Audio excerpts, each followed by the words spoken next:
Good morning, my darlings. How is everybody today? I hope you are well. I hope you're better than I am. I'm not great. I'm not great. I'm not happy about some stuff at the moment. Um, with my case specifically, I'm not happy. But life goes on. And I think one of the reasons that I never practiced law is that I have a very low threshold for, how can I put this? I mean,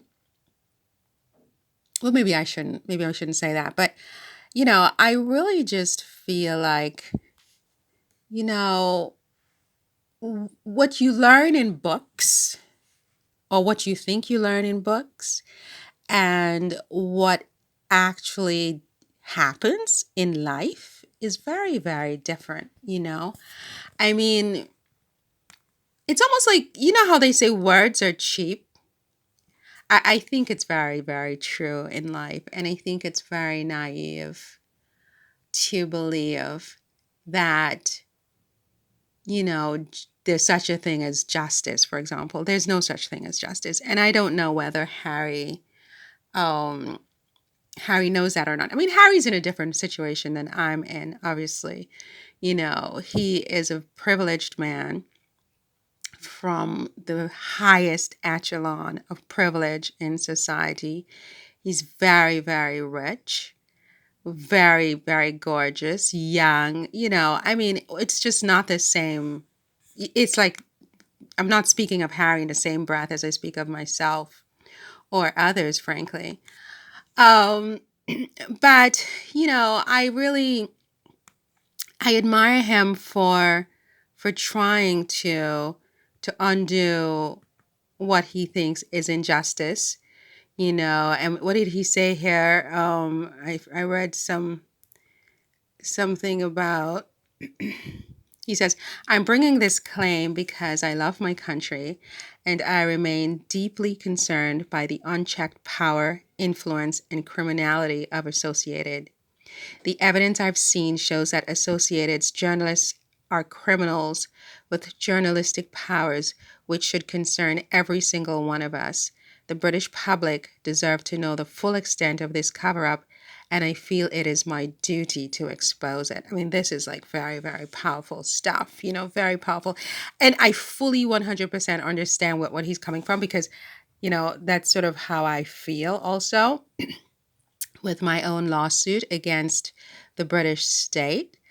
Um, but I just wonder whether, I don't know. I mean, I think Harry, as I said, is in a very different position. And, if he is successful with his case, I think it will change a lot in England. And he's obviously, I don't think he's doing this for money. He doesn't need money, really. It's about the principle of the thing, which it is for me also. But in his case, I think that he definitely has a much better chance of winning and of getting things to change in a meaningful way for others. And my hat is off to him that he's trying and he's so fired up. I don't want him to let this case or these cases consume him too much, though, Harry. You're young, but you're not too young to become overwhelmed by stress, you see. And because a lot of times these things are, what do you call it in English? It's quicksand. You just keep going down, down, deeper and deeper and deeper into this stuff sometimes. And then you become consumed by it and you forget to, it just sucks all your energy, all your bandwidth. And then you you lose focus on what you need to be focused on, which is your wife and your children and your time with them.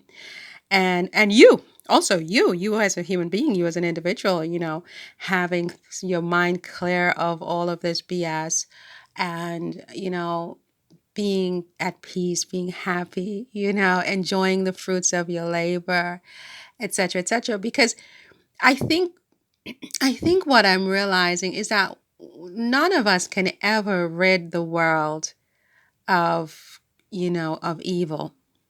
We can't, because that's what it is here. Evil is here. This is what here is. And going back from the beginning of time, I mean, there has never been a time on the face of the earth when this was Eden, when this was peace, when this was justice, when this was truth.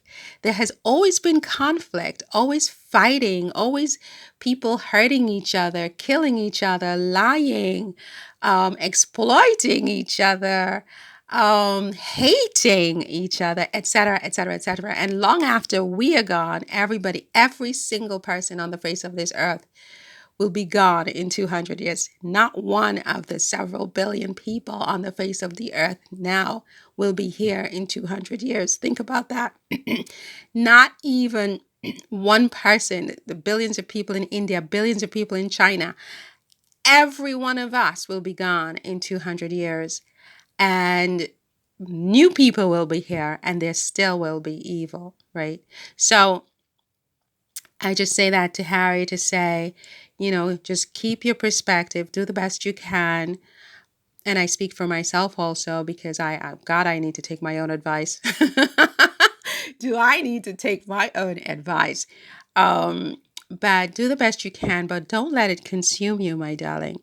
Don't let, because they take all your energy, and then there's nothing left for you to really enjoy life. To look at where you are now, right? Imagine a different scenario where you were home just kissing your wife in peace, right? They won't let you because they keep printing their shit. Oops, I said shit. Oops, I said blah, blah, blah, blah. Okay, so that's the only word I'm going to say for today. I have another 24-hour moratorium on cursing. There should be no cursing coming out of my mouth.